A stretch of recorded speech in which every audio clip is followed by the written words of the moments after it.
इसमें उठा लो।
अस्सलाम वालेकुम। कैसा गया पेपर? मतलब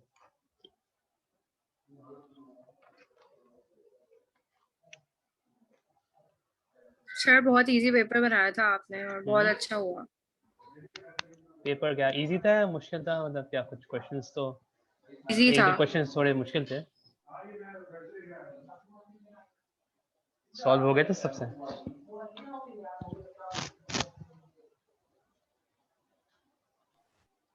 जी सर अल्हम्दुलिल्लाह। क्वेश्चन 3 क्या कैसा था? मतलब किसी सॉल्व किया था? किसी आंसर्स मैंने चेक तो नहीं किए हैं, सॉल्यूशंस में दिखा दूंगा, लेकिन क्वेश्चन 3 थोड़ा सा डिफिकल्ट था। तो क्या अप्रोच यूज की थी? मतलब कहाँ से स्टार्ट किया था? क्वेश्चन 3 नोडल वाला जो दो बीजेटीज लगे हुए थे, Q1 एक PMOS था, एक NMOS नहीं था। सर, वैसा क्वेश्चन हम लोग पहले भी सॉल्व कर चुके हैं। आपने एक असाइनमेंट में भी उसी तरह का सवाल दिया था, तो वो इजी लगा था, क्वेश्चन अच्छा, नहीं लगा था। तो फिर तो आई थिंक क्वेश्चन 4 भी क्वेश्चन 5 भी इतना मुश्किल होना नहीं चाहिए था। सही, तो मतलब तो सही हो गया था, ठीक है। तो होपफुली मैं एक वीक के अंदर चेक कर लूँगा उसको, फिर आप लोग मार्क्स बता देंगे इसके।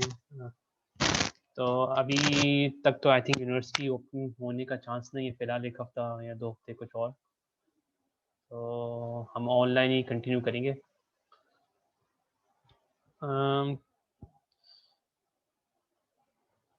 लास्ट हमने बीजेटी साथ खत्म कर लिया था, तभी तो मॉसफेट पे फोकस हमें शिफ्ट करना है। मैं स्क्रीन शेयर कर लेता हूँ। सर प्लीज चैट इनेबल कर दें अटेंडेंस के लिए। ऑलरेडी इनेबल नहीं हुई भी, मतलब ये तो डिफॉल्ट मीटिंग है। नहीं सर डिसेबल है। डिसेबल्ड है, अच्छा।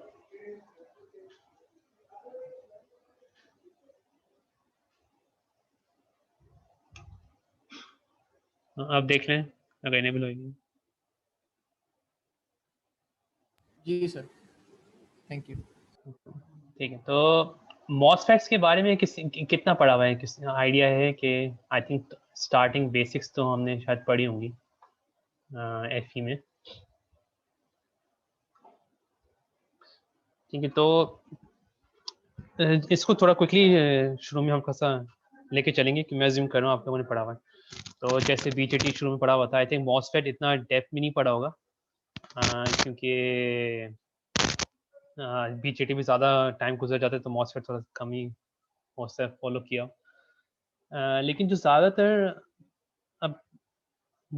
जो ट्रांजिस्टर्स यूज़ होते हैं अब ज़्यादा आईसीज में, ज़्यादा डिवाइसेस में, 741 तो बीजीटी बेस्ड है।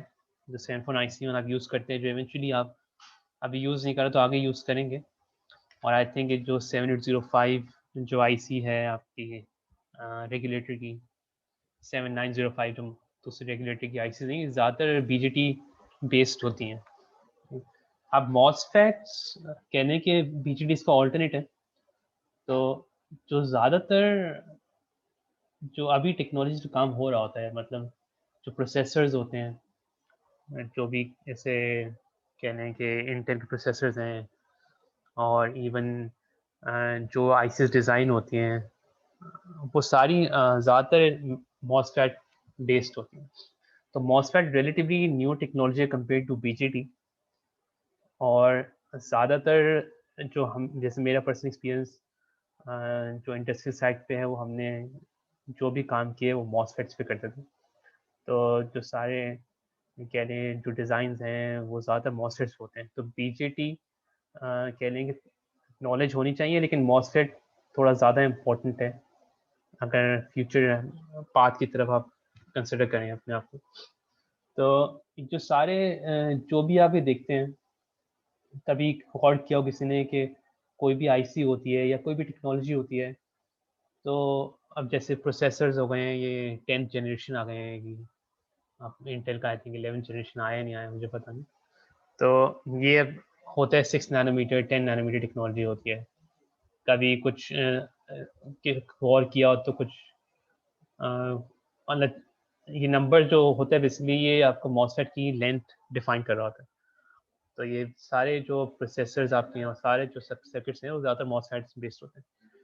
तो अब बीजेटी का स्ट्रक्चर तो हमें हल्का सा आइडिया था, तो देखा था हमने भी, देख चुके हैं। मॉसफेट का स्ट्रक्चर में भी कह लें कि मेन कॉन्सेप्ट वही है कि पीएन जंक्शंस बने होते हैं। इसमें आपको प्रॉपर पीएन जंक्शन होता है, जो दो पीएन जंक्शन मिलके एनपीएन या पीएनपी इक्वलेंट होते हैं। इस केस में एक सबस्ट्रेट होता है, एक बड़ा सा एरिया होता है, अगर पॉजिटिवली कह लें इसको आयनाइज्ड हुआ हुआ है, तो फिर एक एन प्लस रीजन्स होते हैं। तो ये देखा जाए एक तरह से दो पीएन जंक्शंस ही हैं, ये पी सबस्ट्रेट से एन प्लस रीजन है, ये पी सबस्ट्रेट से एन प्लस रीजन है। तो अब जैसे ये आपका होता है, ये आपका एन मॉस कहलाता है, क्योंकि इसमें आपका एन प्लस रीजन्स हैं, ठीक है, और ये पी सबस्ट्रेट है इसमें। तो इसका इक्वल जो होता है वो आपका एन पी एन ट्रांसफर होता है, और दूसरा जो पी एन पी ट्रांसफर होता है वो आपका मॉसफेट में इक्वलेंट होता है पी मॉस के। तो पी एन पी का अगर सिंबल हम रिकॉल करें, तो पी एन पी का सिंबल क्या होता है, ये सिंबल होता है पी एन पी का। सिमिलरली जो आपका पी मॉस होता है उसका सिंबल ये होता है। तो अब इसमें कुछ केसेस में पी मॉस को एक बबल के फॉर्म पे शो करते हैं, या बबल होता है या सर्कल होता है या फिर एरो होता है। कोई भी एक चीज़ हो तो आपको पता चल जाता है कि ये आपका पी मॉस है। दूसरे केस में आपका आपका एन मॉस होता है और आपका एनपीएन होता है। ठीक है, तो ये केस आपके लेफ्ट साइड बीजीटी थी, राइट साइड का आपका मॉसफेट है। अब इसमें काफ़ी चीज़ें सिमिलर होती हैं। करंट आपका होता है मेजॉरिटी केस में वो आपका कलेक्टर टू इमिटर पास कर रहा होता है। इसकी ऑब्वियसली इसमें इमिटर से कलेक्टर पास करते हैं। इस केस में ये आपका डायरेक्शन ये होती है, नहीं तो आप इसमें डायरेक्शन इतना से ये होती है, बल्कि इसकी डायरेक्शन कुछ ज़्यादा केस में ऑपोजिट कंसिडर करते हैं, क्योंकि अगर मैं बात करूँ आई को आई सी प्लस आई वी में, तो वो डायरेक्शन ज़्यादा ये कंसिडर करते हैं।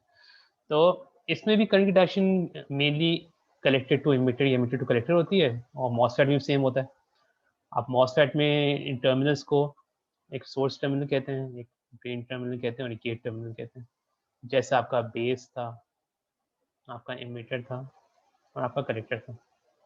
तो सेम ऑलमोस्ट कह लें कि काफ़ी हद तक सिमिलैरिटीज़ होती हैं दोनों डिवाइसेस में। तो इसमें भी करंट होता है, वो आपका ऊपर से फ्लो करता है और नीचे फ्लो करता है। तो इसको आप हर टर्मिनल पे, जैसे इसको आई ई कहते थे, तो ये सोर्स है तो इसको आई एस कहते हैं, इसको आई डी कहते हैं, आई जी कहते हैं, आई बी आई सी जो भी होता है, तो टर्मिनोलॉजी सेम है। इसमें जो एक वाज़ेह डिफरेंस होता है वो ये होता है कि आई बी और आई सी का एक रिलेशन होता है। मतलब क्या रिलेशन होता है, आई सी और आई बी का रिलेशन क्या होता है बीजेटी में? एक बीटा का रिलेशन होता है।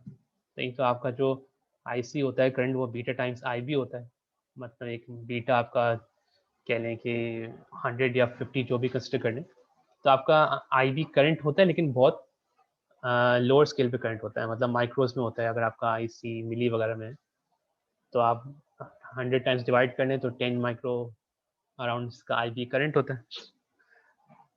मॉसफेट में आप आईजी जो करंट होता है, जो बेस का इक्विवेलेंट आपका गेट है मॉसफेट में, तो आईजी करंट 0 होता है हमेशा। तो कोई करंट नहीं है जो आपका गेट टर्मिनल में फ्लो करता है, तो आईजी इसको 0 कंसिडर करते हैं। तो ये आईजी 0 करंट ही है जो दो चीज़ हमें बताता है। एक चीज़ हमें बताता है कि जो आपका आई एस है और आपका आई डी है, ये बराबर है। क्यों? क्योंकि अब मैं अगर इसको बीजेटी की फॉर्म में देखूं, तो मैं बोलूँगा I E is equal to I B plus I C. तो अगर मैं इस ऐसे देखूं तो मैं बोलूँगा I S equals to I G plus I D. तो अगर आई जी ही 0 है तो आपका I S equals to I D होता है। तो मॉसफेट में हम आई एस कभी कंसिडर नहीं करते हैं, हम हमेशा आई डी बोलते हैं, क्योंकि हमें पता है जो आई डी है वही आपका आई एस है। तो सोर्स पे भी जो करंट होगा वो आपका आई डी होगा, ड्रेन पे भी जो करंट होगा आपका आई डी होगा, और ये अगेन बताता है कि आई जी 0 है। तो इसीलिए अगर मैं सिंबल को समझने की कोशिश करूँ, तो सिंबल में ये बीच में वॉल टाइप लाइन है, इस पर आपका इमिटर भी कनेक्ट हुआ हुआ है, आपका कनेक्टर भी कनेक्ट हुआ है, बेस भी कनेक्ट हुआ हुआ है। मॉसफेट में ये दो लाइंस हैं और इसके बीच में गैप है। तो ये गैप बता रहा है कि कोई ऐसा करंट नहीं है जो सोर्स से गेट की साइड पे आ सकता है। मतलब ये बताने का मकसद ये है कि डायरेक्ट कनेक्शन नहीं है, तो डायरेक्ट कनेक्शन नहीं है तो कोई करंट गेट की साइड पे नहीं आ सकता। तो तभी आपका आई जी 0 कंसिडर होता है। ये आपको सिंबल बताता है कि एक हल्के दो पैरेलल लाइंस हैं, इसके बीच में कुछ करंट फ्लो नहीं कर सकते। तो आपका ये जो बॉटम पे आपकी एक एब्स्ट्रैक्ट पिक्चर है मॉसफेट की, तो ये बता रही है कि अब ये एन मॉस ट्रांजिस्टर है, उसमें आपका सोर्स टर्मिनल ड्रेन टर्मिनल है। तो ये आपका बेसिकली कह लें कि ये जो सबस्ट्रेट है और ये एन प्लस रीजन्स हैं, ये आपके सिलिकॉन बेस्ड हैं। तो ये मतलब ये सबस्ट्रेट पॉजिटिवली चार्ज हुआ है, एन प्लस नेगेटिवली चार्ज हुआ है। ये जो मेटल कॉन्टैक्ट्स हैं, ये एल्यूमिनियम कॉन्टैक्ट्स हैं एल्यूमिनियम के। इससे आपने सोर्स टर्मिनल पे कनेक्ट किया हुआ है मेटल कॉन्टैक्ट से।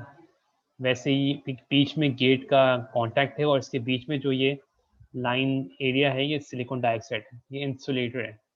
अगेन ये इंसुलेटर आपको एक तरह से जो बता रहा है वो ये बता रहा है कि ये रीजन आपका, जो ये रीजन है रेड वाला, इसको इस सिलिकॉन डाइऑक्साइड के फॉर्म में एक्सप्लेन कर रहे हैं कि ये डायरेक्ट कनेक्शन नहीं है, ये एक बीच में एक इंसुलेटर मटेरियल है वो पड़ा हुआ है, तो तभी कोई आईजी या गेट पे करंट फ्लो नहीं करेगा, कोई डायरेक्ट कनेक्शन नहीं। तो अब ये इसमें कुछ चीज़ें हैं, जैसे ये तो 3 टर्मिनल्स होते हैं, यूजुअली इसको मॉसफेट को हम लोग 3 टर्मिनल डिवाइस कहते हैं, right? तो अब जैसे कह लो कि कुछ केसेस में मॉसफेट 4 टर्मिनल डिवाइस की जाती है, उसमें एक बॉडी टर्मिनल होता है। तो अभी जो सिंबल बना था ये आपका 3 टर्मिनल बना था, अगर मैं 4 टर्मिनल इसका सिंबल बनाने की कोशिश करूं तो वो एक यहाँ से ये आपका बॉडी टर्मिनल होता है। तो इसकी इम्पोर्टेंस इतनी नहीं होती जितनी आपकी सोर्स और ड्रेन की होती है। तो ज़्यादातर केसेस में इसको बेसिक नॉलेज अगर बताई जाए तो बॉडी टर्मिनल निगलेक्ट किया जाता है, क्योंकि मेजर फंक्शन आपका सोर्स और ड्रेन और गेट के थ्रू हो रहा होता है। बॉडी टर्मिनल एक्स्ट्रा टर्मिनल है, उसका आगे थर्ड ऑर्डर इफेक्ट्स होते हैं, वो जब अगर इस कोर्स में होगा तो हम उसको टच करेंगे। तो फिलहाल हमारे लिए 3 टर्मिनल्स इंपॉर्टेंट हैं, सोर्स ड्रेन गेट, जैसे आपका बीजेटी में इंपॉर्टेंट था इमीटर कलेक्टर बेस। तो अब जो आप लोग देखते हैं ना कभी, जैसे मैं बता रहा था कि 6 नैनोमीटर टेक्नोलॉजी है, सही है, जो आजकल के यूज़ कर रहे हैं ये लोग प्रोसेसर्स वगैरह। तो जैसे मैंने पर्सनली 40 नैनोमीटर टेक्नोलॉजी पे काम किया हुआ है, उससे कम पे काम नहीं किया हुआ। एकेडमिक साइड पे वो टेक्नोलॉजी और मेच्योर होती है, 180 नैनोमीटर्स वगैरह होती हैं।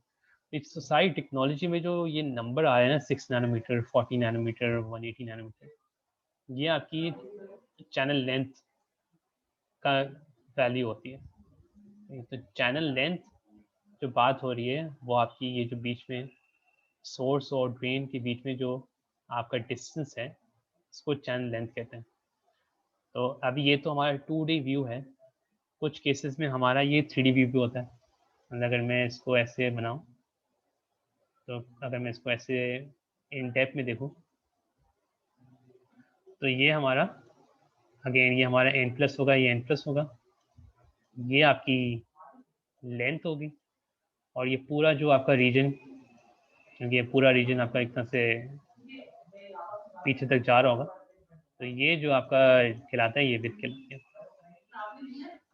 तो ज़्यादातर अभी तो इस 2D में लेंथ पे फोकस हुआ हुआ है, लेकिन 3D में देखें तो ये बिल्कुल फ्लैट नहीं है, ये पीछे इसकी कुछ विड्थ है, वो पूरी जितनी इसकी लेंथ होती है उसको हम लोग विड्थ कहते हैं। तो ये दो इसके डायमेंशंस हैं जो आगे नज़र आएंगे। अब जैसे लेंथ है ये 0.03 to 1 माइक्रो है इस केस में, ये मतलब 0.03 मतलब 30 नैनो वगैरह की बात हो रही है, और 1 माइक्रोमीटर आपकी एक लेंथ का स्टोरी है। 30 नैनोमीटर जिस सब बुक लिखी होगी उस टाइम पे 30 नैनोमीटर वगैरह पे मेजर कहने की माइलस्टोन होगा। जो अभी तो 6 नैनोमीटर वगैरह पे आ गया, जिसमें अगर चेंज करता हूँ तो 0.006 लिख सकता हूँ इसको। तो लेंथ सोर्स और ड्रेन के बीच डिस्टेंस है, ये लेंथ होती है, और विड्थ होती है जो इसकी डेप्थ है, कितनी पीछे तक जा रहा है आपका डिवाइस, वो विड्थ होती है। तो वो यूजुअली 0.1 to 100 माइक्रोमीटर वगैरह होती है, ज़्यादा डेप्थ में जा सकता है। तो ये W/L काफ़ी चीज़ें डिफाइन करता है। मतलब अगर मैं सिंपल आपको एक रेजिस्टेंस का फॉर्मूला होता है ρL/A, ये सुना है आपका फॉर्मूला रेजिस्टेंस का? जो ये फॉर्मूला होता है ρL/A। Yes sir. सही। तो एरिया बेसिकली क्या होता है इसका? लेंथ तो L लेंथ हो गई, अब एरिया आपका विड्थ इनटू थिकनेस होती है। सर क्रॉस सेक्शनल एरिया होता है, तो वो विड्थ इनटू थिकनेस होती है। सही, अगर विड्थ इनटू लेंथ कर दूंगा तो लेंथ तो कट हो जाएगी, ऐसे पॉसिबल होता नहीं। तो विड्थ इनटू थिकनेस होती है। तो अब जैसे रेजिस्टेंस होती है, सिंपल एक शीट है, सही है, अगर मैं एक सिंपल शीट कंसिडर कर लूँ, सही, इस जो आपकी इस शीट की रेजिस्टेंस होती है वो आपकी काफ़ी चीज़ पे डिपेंड करती है। मतलब अगर मैं ऊपर से देख रहा हूँ तो इसकी विड्थ और थिकनेस ये हो गई, इसकी लेंथ ये हो गई। मैं सामने से देख रहा हूँ तो इसकी लेंथ ये हो गई और सामने क्रॉस सेक्शन एरिया इसकी विड्थ और थिकनेस ये हो गई डायमेंशंस। तो हर जैसे मेटल शीट की रेजिस्टेंस है वो इन फैक्टर्स पे डिपेंड करती है, रो एल अपॉन ए, मतलब लेंथ विड्थ थिकनेस पे हर चीज़ पे डिपेंड करती है। अगर कोई मोटा वायर होगा सही है तो उसकी रेजिस्टेंस कह लें कि उसकी कम होगी, क्योंकि वो ज़्यादा मतलब करंट कह लें कि पास कर सकता है, उसकी रेजिस्टेंस इतना से कम हो सकती है। तो अब वैसे ही आपका जो ये मॉसफेट लगा हुआ बना होता है, इसकी भी लेंथ और विड्थ ये फैक्टर्स इन्फ्लुएंस करते हैं। मतलब आपके जो लेंथ और विड्थ है इससे आपकी इस मॉसफेट की रेजिस्टेंस भी वैरी होती है, जो कुछ केसेस में हम आर नोट पढ़ते आए थे अभी बीजीटी में, और जो इसकी इंटरनल रेजिस्टेंस होती है इसमें भी इसकी रेजिस्टेंस होती है आर नोट बोलते हैं, कुछ कोई लोग आर डी एस बोलते हैं।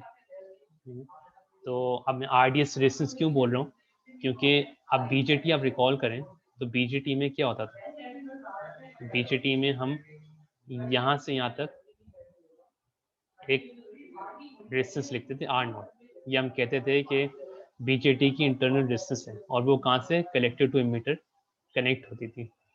तो उस केस में हम उसको आर नॉट बोलते थे, लेकिन हम उसको आर सी ई भी बोल सकते हैं क्योंकि वो कलेक्टर टू एमिटर के दरमियान रेजिस्टेंस वो है। तो इधर भी वैसी ही रेजिस्टेंस होगी जो आपकी ड्रेन और सोर्स के दरमियान कनेक्ट होती है, जिसको आर नॉट कहते हैं।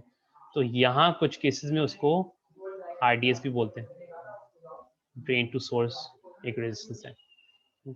तो अब ये सारी चीज़ें हैं ना जो आपकी रेजिस्टेंस है, और फिर इवन बाकी पैरामीटर्स जो आपका जीएम होगा जब निकालेंगे आगे जाके, तो वो सब चीज़ें लेंथ और विड्थ पे डिपेंड करती हैं। जैसे एक सिंपल मेटल प्लेट की रेजिस्टेंस है वो लेंथ और विड्थ और थिकनेस पे डिपेंड करती है, वैसे ही मॉसफेट की भी R naught R D S आगे बाकी फैक्टर्स वो सब आपका लेंथ और विड्थ पे कनेक्ट होते हैं। तो एक तरह से आपको उससे आइडिया हो जाएगा, फॉर्मूला जब देखेंगे ना तो थोड़ा क्लियर समझ आ जाएगा कि बीच में लेंथ से क्या रिलेशन है आर नोट का, विड्थ से क्या रिलेशन है आर नोट का। तो अब एक चीज़ जो यहाँ लिखी हुई है वो लिखा है द पाथ और between drain and source has high resistance. आप ये देखें ये पाथ जो ड्रेन और सोर्स का बताया जा रहा है, ये सोर्स और ड्रेन टर्मिनल के दरमियान कोई डायरेक्ट कनेक्शन नहीं है। एक एन प्लस रीजन है, एक एन प्लस रीजन है, ये चैनल अभी कुछ नहीं है, चैनल लिखा हुआ है, यहाँ चैनल असली में है कुछ नहीं। तो यहाँ से यहाँ कोई करंट फ्लो नहीं कर सकता। ऑब्वियसली करंट कुछ फ्लो करना है तो कोई पाथ चाहिए होता है। मतलब अगर जैसे हम कहते हैं, मैं कह रहा हूँ कि भाई सोर्स जो करंट है आई एस कोई ड्रेन का करंट है, सोर्स से ड्रेन पे करंट जा रहा है, तो अभी तो ऐसा कुछ नहीं जा रहा क्योंकि डायरेक्ट कनेक्शन कुछ है नहीं। तो एक बोला जाता है कि path between drain source has high resistance. ये इसका मतलब है कि कोई डायरेक्ट कनेक्शन नहीं है, बाय डिफॉल्ट उसकी रेजिस्टेंस बहुत ज़्यादा है, इनफाइनाइट है, कोई चैनल बीच में नहीं बना हुआ। एक तरह से देखा जाए तो ये दो डायोड्स बने हैं, क्योंकि अगर मैं कंसिडर करूं कि ये मेरा N है और ये मेरा N है और ये मेरा P है, तो डायोड कैसे होगा, ये डायोड होगा एक तरह से, ये नेगेटिव साइड और ये पॉजिटिव साइड है। तो सिमिलरली अगर इधर से कंसिडर करें तो ये डायोड हुआ है, तो एक तरह से मैं कह सकता हूँ कि ये दोनों शॉर्ट हुए हैं क्योंकि दोनों ये पी पे कनेक्ट हुए हैं। तो अब यहाँ देखूँ अगर मैं सोर्स से ड्रेन तक पाथ देखें सही, तो एक हमेशा हर पाथ में एक बैकवर्ड्स डायोड कनेक्ट हुआ नजर आ रहा है, और अगर डायोड रिवर्स बायस या रिवर्स डायरेक्शन में कनेक्ट हुआ तो इसकी रेजिस्टेंस बहुत ज़्यादा होती है। तो वही चीज़ें बता रहे हैं कि ड्रेन और उसके दरमियान रेजिस्टेंस बहुत हाई होती है।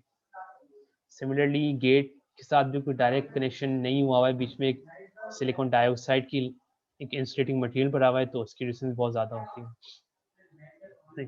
तो कुछ चीज़ें अब जैसे इसमें आगे जाके क्लियर होंगी, लेकिन अब एक दो जैसे वैल्यूज़ हैं, जैसे एक एप्सिलॉन नॉट है, तो ये फिजिक्स में पढ़ा होगा, परमिटिविटी फ्री स्पेस होती है, और अब एप्सिलॉन होता है वो होता है epsilon r into epsilon naught, जिसमें एप्सिलॉन आर आपकी रिलेटिव परमिटिविटी होती है किस मटेरियल की, इसके सिलिकॉन है।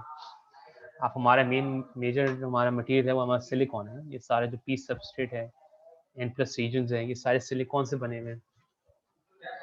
एक केस में वो थोड़ा नेगेटिवली डोप्ड है, एक केस में थोड़ा पॉजिटिव डोप्ड है। तो उस केस में आपका एप्सिलॉन है वो आपका epsilon r into epsilon naught होता है। नहीं, तो एप्सिलॉन आर जो होगा वो रिलेटिव होगा सिलिकॉन का विद एयर। तो ये तो वेरिएबल्स हैं जो आगे हम यूज़ करेंगे एप्सिलॉन की परमिटिविटी की कुछ इक्वेशंस में, हमें पता चलेगा कि क्या इंपॉर्टेंस है। लेकिन ये हमें बेसिक स्ट्रक्चर हल्का सा आइडिया हो गया कि ये सोर्स ड्रेन गेट कनेक्शंस वाले कैसे होते हैं और लेंथ विद इनकी कनेक्शंस मतलब क्या इंपॉर्टेंस होती है। तो अब लेकिन अभी तो कुछ देखें, कोई बात नहीं है, चैनल लिखा हुआ है,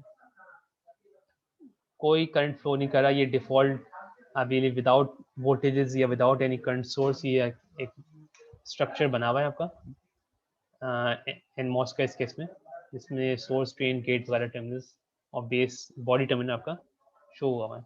अब आहिस्ता हमें करंट फ्लो कराना तो हमें क्या करना पड़ेगा, ऑब्वियसली बाइसिंग वगैरह और ये सारे वोल्टेजेस हमें अप्लाई करने पड़ेंगे।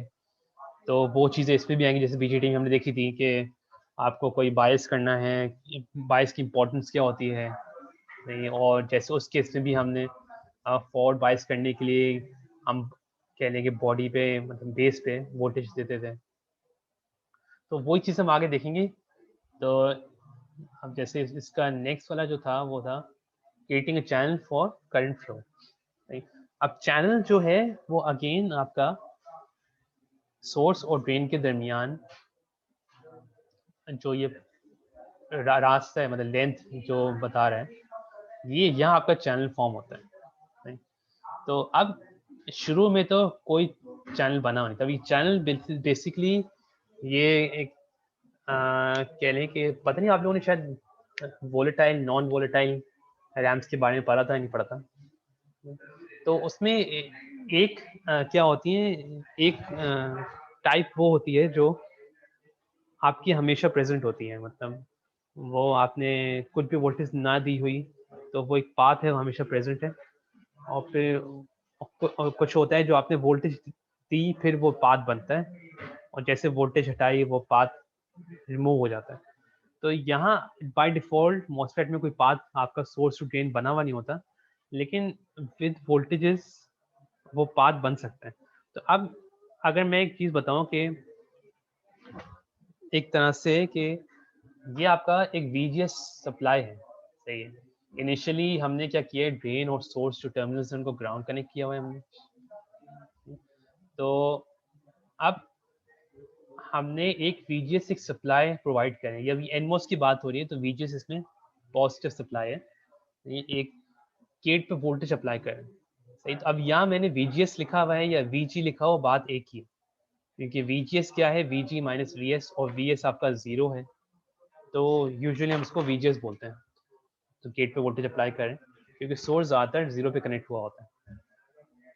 तो स्टार्टिंग में VD VS 0 है, तो ये एक आप VGS वोल्टेज अप्लाई करें।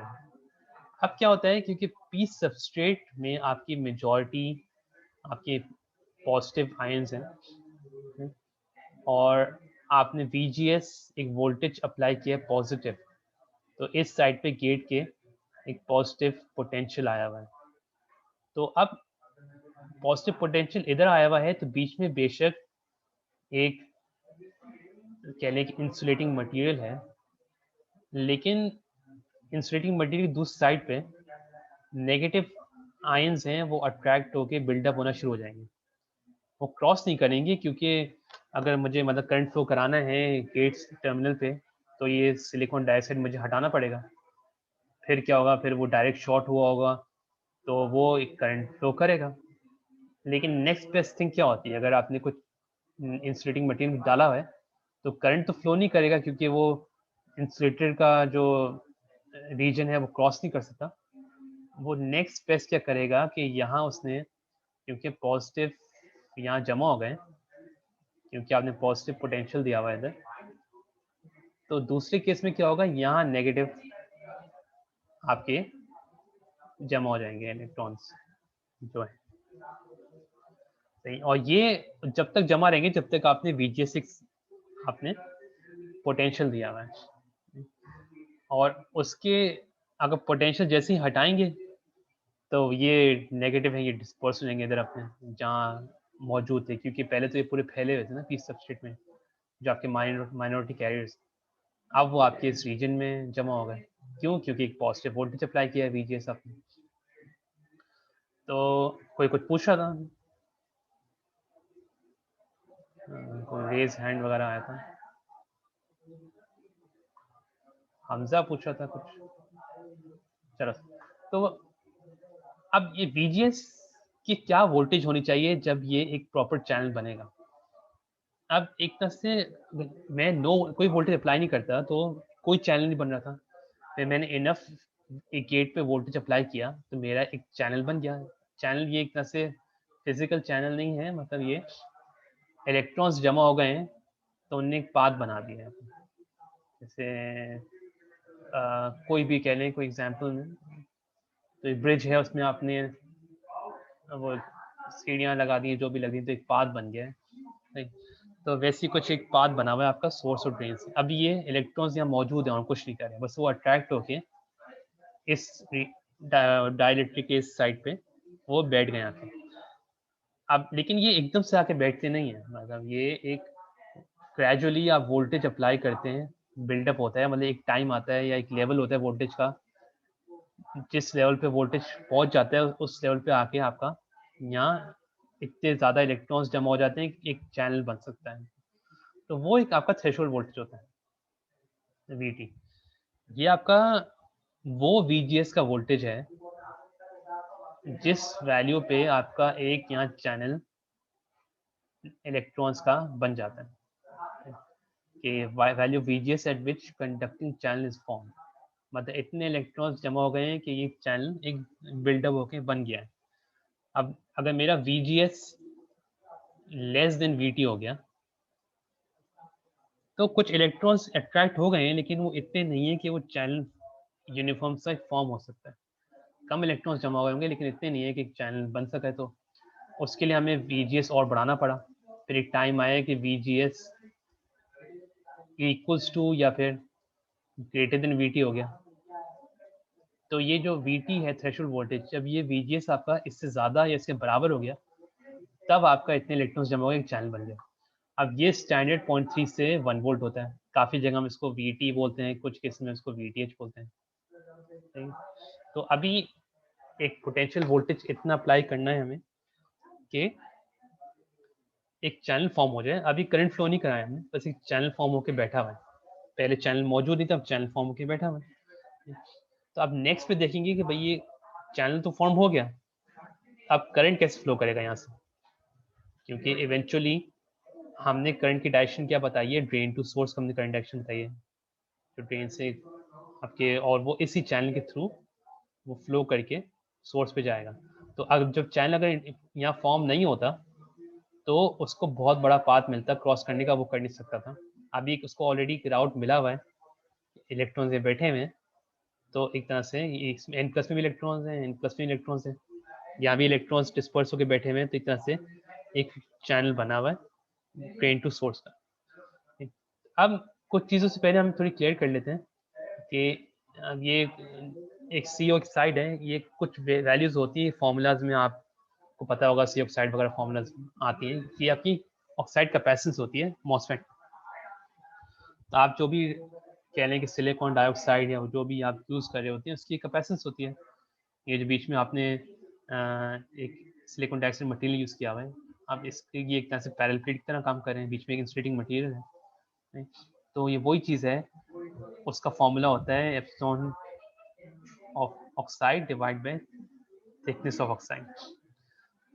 तो ये आपका, अब इस केस में देखिए सिलिकॉन डाइऑक्साइड का जो उन्होंने वैल्यू ली हुई है, मतलब एप्सिलॉन R इन्होंने लिया हुआ है 3.9 लिया हुआ है, मतलब ये आपकी रिलेटिव परमिटिविटी है आपकी सिलिकॉन डाइऑक्साइड की, और फिर आपकी बाकी तो स्टैंडर्ड एप्सिलॉन नॉट की परमिटिविटी है।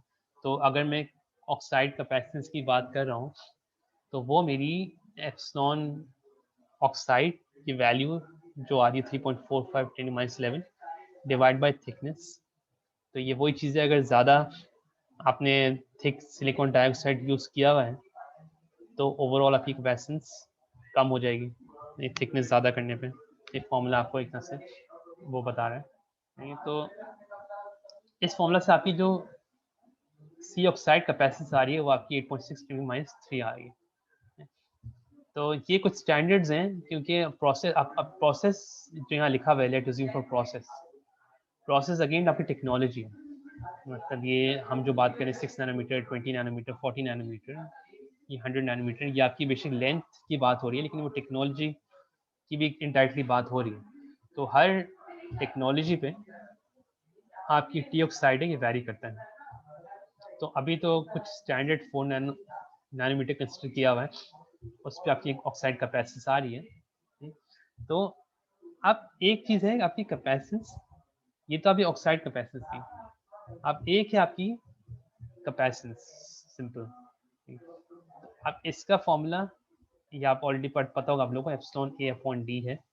तो अगेन इसमें epsilon not into epsilon R है, A और D आपका थिकनेस है, एरिया आपकी विथ इनटू L है। तो ये एक फॉर्मूला जो यूज़ हो रहा है, ये आपका कह रहे हैं कि इसकी पैरेलल प्लेट कॉन्सेप्ट से इसका दरमियान कैपेसिटी है वो आप मेजर कर रहे हैं। तो अब वो फॉर्मूला हल्का से ड्राइव करके इस फॉर्म में लेके आए हैं, और ये फॉर्म हमें पता है कि epsilon not epsilon R upon T over X जो है वो C ऑक्साइड के बराबर है। तो पहले तो हमने जो बीच में सिलिकॉन डाइऑक्साइड है उसका हमने कैपेसिटी निकाली, तो इसकी ऑक्साइड कैपेसिटी क्या है, और फिर इवेंचुअली आपने इसकी चैनल की कैपेसिटी निकाली जो CG से आपका अगर टर्मिनल है तो इसकी कैपेसिटी कितनी है। तो ये दो पैरेलल प्लेट आ गई, एक प्लेट क्या आ गई, एक प्लेट क्या आ गई, बीच में इंसुलेटिंग मटेरियल है। तो eventually capacity formula C oxide into W into L होता है। तो ये एक तरह से बताना चाह रहे हैं कि अगर आपकी विथ और लेंथ आपकी ज़्यादा होती है तो आपकी कैपेसिटी ज़्यादा होती है। विथ और लेंथ मतलब अगेन ये जो लेंथ है, ये जितना ज़्यादा इसकी लेंथ होगी और जितनी ज़्यादा इसकी विथ होगी उतनी ज़्यादा भी कैपेसिटी होगी। तो कुछ केसेस में क्या होता है, वो आप इस कैपेसिटी को भी यूज़ करके अपना सर्किट डिज़ाइन करते हैं, लेकिन हम लोग शायद उस लेवल तक ना करें। तो अभी जैसे ये एक C गेट है और ये बॉडी टर्मिनल है, तो इसके एक इसका पैरेलल प्लेट ये है, इस पैरेलल प्लेट ये है। तो इस लिहाज से आप इसकी एक कैपेसिटी निकाल सकते हैं, और ये वो लेंथ और विड्थ वैरी करती है।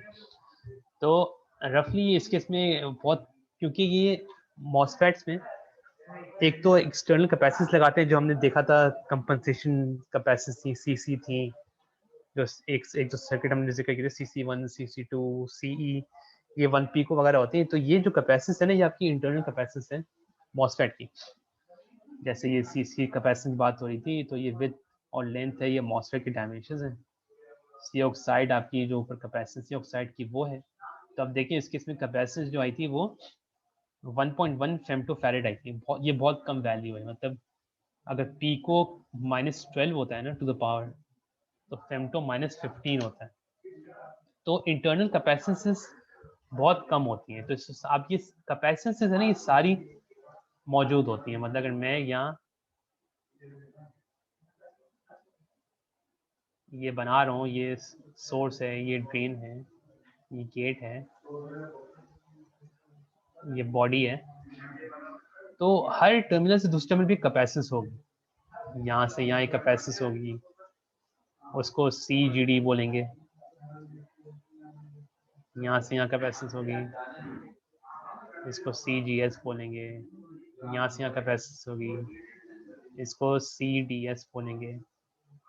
तो इनकी कैपेसिटी ना ये फेम्टोज में होती है। मतलब अभी देखा हमने 1 फेम्टोफैरेड हो रही है। तो कैपेसिटी अगर बहुत कम है ना, अगर इसकी कैपेसिटी 1 फेम्टो है, तो इसकी इम्पिडेंस होगी वो बहुत ज़्यादा होगी, 1 टेरा या ऐसे कुछ है, बहुत हायर वैल्यू होगी। ऑब्वियसली फ्रीक्वेंसी पे डिपेंड करेगा, लेकिन ये बहुत हायर सी इम्पिडेंस होगी। तो अभी ये बहुत हाई फ्रीक्वेंसी सर्किट्स पे ना इनका कोई इफेक्ट आना शुरू होता है, लेकिन फिलहाल उसको हम इग्नोर करते हैं। तो इसकी अब जैसे C ऑक्साइड वगैरह ये कैपेसिटेंस हैं, ये करंट की फॉर्मूलाज में इनकी इम्पोर्टेंस होती है। मतलब करंट का फॉर्मूला में भी C ऑक्साइड की वैल्यू रखते हुए हम उसको सॉल्व करते हैं करंट कितना होना चाहिए। लेकिन अभी जो हम कैपेसिटेंस लेके चल रहे थे, एक तो ऑक्साइड कैपेसिटी जो इसके बीच में आपने जो एक लाइन वाला एरिया है, इसकी अपनी कैपेसिटी कितनी, और जो सी कैपेसिटेंस की बात हो रही है बेसिकली ये इस पैरेलल प्लेट से ये प्लेट ये है, दूसरी प्लेट ये है, इसके दरमियान आपकी कह लें कितनी कैपेसिटेंस है। तो वो फेम्टोफैरेड्स में होती हैं, बहुत कम वैल्यूज होती हैं। तो अभी लेकिन अभी मैं अगर सिर्फ प्रीवियस कॉन्सेप्ट पे जाऊं जो हम बात कर रहे थे चैनल फॉर्मेशन पे, तो अभी हमने इसमें देखा था कि आपका चैनल किस तरह फॉर्म होता है। अभी हल्का सा गेट वोल्टेज VGS होता है जो आपका थ्रेशोल्ड वोल्टेज से ज़्यादा अप्लाई होता है, तो आपके एक चैनल सा फॉर्म हो जाता है, इलेक्ट्रॉन्स जहाँ जमा हो जाते हैं। अब नेक्स्ट स्टेप क्या होता है कि एक VDS वोल्टेज अप्लाई करना। अब ये VDS वोल्टेज बेसिकली क्या है, अगेन ये ड्रेन पे एक आपने वोल्टेज अप्लाई किया है VD के फॉर्म में, और अगेन इसको VDS बोल रहे हैं क्योंकि सोर्स आपका ग्राउंड हुआ हुआ है। तो यहाँ मैं VD लिखूँ या VDS लिखूँ वो बात एक ही है। तो जैसे यहाँ VGS लिख रहे थे, यहाँ VDS लिख रहे थे। तो आप इसको अगर समझने की कोशिश करें कि पहले हमने फर्स्ट स्टेप पे एक VGS वोल्टेज अप्लाई किया, वो वोल्टेज आपका VT से ज़्यादा होना चाहिए था, थ्रेशोल्ड वोल्टेज ज़्यादा होना चाहिए था, वो आपको उसको तभी आपका चैनल जाके एक फॉर्म होता है जो यहाँ लिखा हुआ है इंड्यूस्ड इन चैनल। फिर क्या करते हैं कि आप एक VDS वोल्टेज अप्लाई करते हैं। अब VDS वोल्टेज क्या है कि आपने हल्का सा एक अभी स्मॉल लिखा हुआ है उस पर आते हैं, एक पॉजिटिव मैंने वोल्टेज अप्लाई किया तो यहाँ पॉजिटिव आपका जमा है, मतलब पॉजिटिव यहाँ पोटेंशियल जमा हो गया। तो अब क्या होगा, एक अब मुझे कोई बताएगा ये जो ID है ये कन्वेंशनल डायरेक्शन है या इलेक्ट्रॉन करंट की डायरेक्शन है। तो हम ID की बात कर रहे हैं।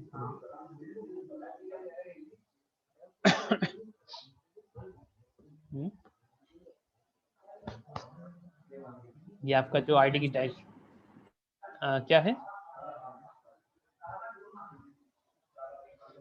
सॉरी आवाज़ नहीं आई थी। Conventional current.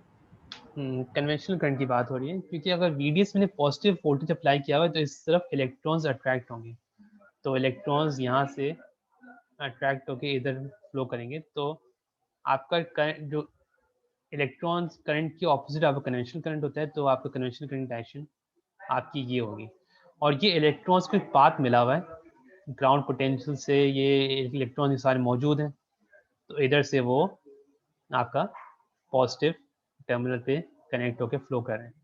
तो अब कोई पाथ मिल जाए अगर पूरा ड्रेन टू सोर्स या सोर्स टू ड्रेन जो भी, तो एक करंट फ्लो हो सकता है। अगर आपने बीच में पाथ या कोई चैनल नहीं बना हुआ था तो करंट फ्लो नहीं हो सकता। तो फर्स्ट स्टेप हमेशा में करंट फ्लो कराने के लिए हमें एक इंड्यूस चैनल फॉर्म करना पड़ता है जो VGS वोल्टेज अप्लाई करने से चैनल फॉर्म होता है। फिर एक लोअर वोल्टेज अप्लाई करते हैं जिससे एक करंट जो इलेक्ट्रॉन्स मौजूद होते हैं वो फ्लो करके फ्रॉम सोर्स टू ड्रेन आपका पहुंचते हैं। अगर आपने VDS पॉजिटिव दिया हुआ है तो एक करंट फ्लो हो रहा था। अच्छा, अब इसमें एक दो चीज़ें थी, जैसे एक ओवरड्राइव इफेक्टिव वोल्टेज लिखा हुआ था। तो ये ओवरड्राइव इफेक्टिव वोल्टेज का फॉर्मूला होता है VGS माइनस VT। तो बेसिकली ये हमें पता है कि VGS जब तक VT के बराबर नहीं हुआ आपका चैनल इंड्यूस नहीं होगा सोर्स और ड्रेन के दरमियान, क्योंकि VGS अगर VT से कम है तो नहीं बनेगा। फिर VGS इक्वल हुआ VT के, उस तक बन गया, और फिर जब VGS ग्रेटर देन VT के हुआ तो आपका चैनल प्रॉपर्ली बना हुआ है। तो आप अज्यूम करते हैं कि VT मेरा 0.5 वोल्ट था और VT मेरा VGS मेरा 0.7 है, VT मेरा 0.5 वोल्ट था, अज्यूम करते हैं। तो VO ड्राइव वो वोल्टेज है जब चैनल फॉर्म हो गया उसके बाद आपने VGS पे एक्स्ट्रा वोल्टेज क्या अप्लाई किया हुआ है। तो इस केस में वो 0.2 होगा, मतलब 0.5 वोल्टेज तो उसको VT के बराबर होने के लिए चाहिए था, मतलब चैनल बनने के लिए चाहिए था। एक बार चैनल बन गया VGS इक्वल टू VT है, फिर एक्स्ट्रा वोल्टेज आपने कितना अप्लाई किया VGS पे, तो वो आपका V ओवरड्राइव कहलाता है। अब जो V ओवरड्राइव की इम्पोर्टेंस क्या है कि VGS की जो हम बात कर रहे थे, एक वोल्टेज आपने VT के बराबर हो गया, VGS आपका VT के बराबर, इस टाइम पे आपका चैनल बन गया, तो ये आपके इलेक्ट्रॉन्स जमा हो गए। लेकिन अगर मैं VGS और बढ़ाऊंगा ना इधर VT क्रॉस करके, तो मेरे ज़्यादा इलेक्ट्रॉन्स जमा होंगे।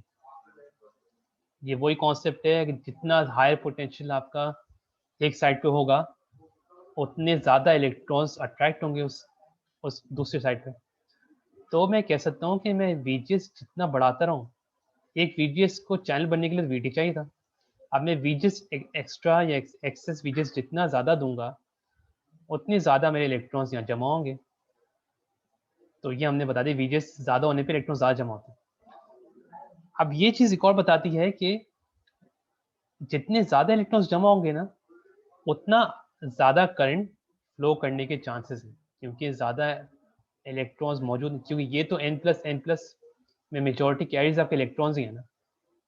अब वो एक तरह से कहने के भाई ये एक पाइप है, सही है, और ये बीच में जाके नैरो होता है और फिर जाके एक्सपैंड होता है, तो यहाँ से बहुत पानी आ रहा है, लेकिन यहाँ जाके पानी कम हो जाता है, तो यहाँ भी वो कम पानी गुजरेगा, क्योंकि अभी एक चोकिंग पॉइंट आ गया। तो कभी गाड़ी में ट्रैफिक होता है, 4 लेन से 2 लेन पे आ जाता है, तो 2 लेन नैरो हो गई है तो कंप्रेस हो जाता है। तो क्योंकि n+ रीजन्स में मेजॉरिटी कैरीज इलेक्ट्रॉन्स हैं, तो वहाँ कमी नहीं है, कमी आपकी चैनल में होती है। तो जितने ज़्यादा इलेक्ट्रॉन्स मौजूद होंगे चैनल में, उतने ज़्यादा आपका करंट फ्लो करने के चांसेस होते हैं। तो एक तरह से जो V ओवरड्राइव मैं कह रहा हूँ, VGS - VT, ये पॉजिटिव होगा। पॉजिटिव मतलब VGS ग्रेटर देन VT है, तब हम कहेंगे चैनल इंड्यूस होगा। अगर V ओवरड्राइव नेगेटिव होगा तो हम कहेंगे चैनल इंड्यूस ही नहीं हुआ, क्योंकि VGS लेस देन VT है।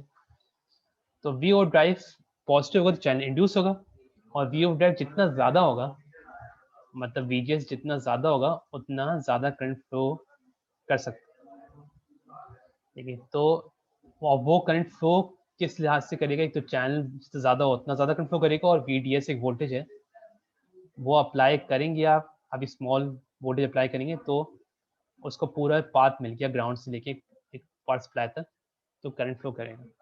तो अब इसमें और चीज़ें हैं जो हम नेक्स्ट क्लास में कवर करते हैं, जिसके इसमें कहने के ये इसका फॉर्म GDS है, इसका फॉर्मूला है ये इलेक्ट्रिक फील्ड का, ये किस तरह हम फाइंड आउट कर सकते हैं, तो वो कल कंटिन्यू करेंगे। लेकिन आज हमने हल्का सा एक ओवरव्यू पढ़ा है मॉसफेट का, कि चैनल कैसे बनता है और चैनल का करंट किस तरह बढ़ सकता है, और करंट फ्लो करने के लिए VDS वोल्टेज अप्लाई करना होता है, तब एक पाथ मिलता है। तो नेक्स्ट क्लास में इसके फॉर्मूलाज देखेंगे, ये GDS RDS वगैरह फॉर्मूलाज के। अभी जब चैनल नहीं बना होता ना, जब चैनल नहीं बना होता, तो उस केस में हमने देखा है कि जो RDS है या जो R0 है, जो यहाँ से बेसिकली रेजिस्टेंस बन रही है सोर्स टू ड्रेन तक, वो इनफाइनाइट या फिर कह लो कि 10⁻12 +12 बहुत हायर रेजिस्टेंस है, क्योंकि कोई चैनल नहीं बना हुआ, तो दो इंसुलेटिंग बीच में इंसुलेटिंग लेयर है या कुछ भी है, जो चैनल नहीं बना हुआ, तो रेजिस्टेंस बहुत ज़्यादा है।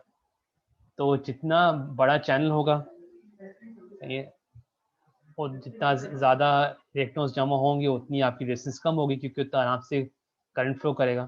जितना आराम से करंट फ्लो करेगी, उतनी रेजिस्टेंस ज़्यादा कम होगी। ये वही होता है ना, रेजिस्टेंस कम होती है तो करंट ज़्यादा फ्लो करता है, रेजिस्टेंस ज़्यादा होती है तो करंट कम फ्लो करता है। तो वो कॉन्सेप्ट नेक्स्ट क्लास में देखते हैं कि आज के जो RDS हैं, जो रेजिस्टेंस है या R0 है, वो किसी से डिपेंड करता है, और इवेंचुअली VDS बढ़ाने से क्या होता है। VGS बढ़ाने से हमने देख लिया कि VGS बढ़ाने से इलेक्ट्रॉन्स यहाँ ज़्यादा जमा होते हैं और ज़्यादा करंट फ्लो करने के चांसेस होते हैं। तो फिर VDS बढ़ाने से देखेंगे VDS बढ़ाने से क्या होता है। तो इस पे फिर हम IB कैरेक्टरिस्टिक्स पे आएंगे कर्व्स पे, और फिर इवेंचुअली हम आगे सर्किट्स पे जाएंगे। तो पहले अभी एक दो क्लास में हम इंटरनल स्ट्रक्चर पढ़ेंगे मॉसफेट का, इसकी वर्किंग। ऑब्वियसली आपने पहले पढ़ा था, हल्का सा रिविजन हो रहा है कि मतलब क्या चीज़, क्या फैक्टर इस चीज़ पे इन्फ्लुएंस करता है। तो नेक्स्ट क्लास कल है आई थिंक, होपफुली 140 पे, तो उस पर कंटिन्यू करेंगे। किसी का कोई क्वेश्चन नहीं है तो क्लास एंड कर लेते हैं।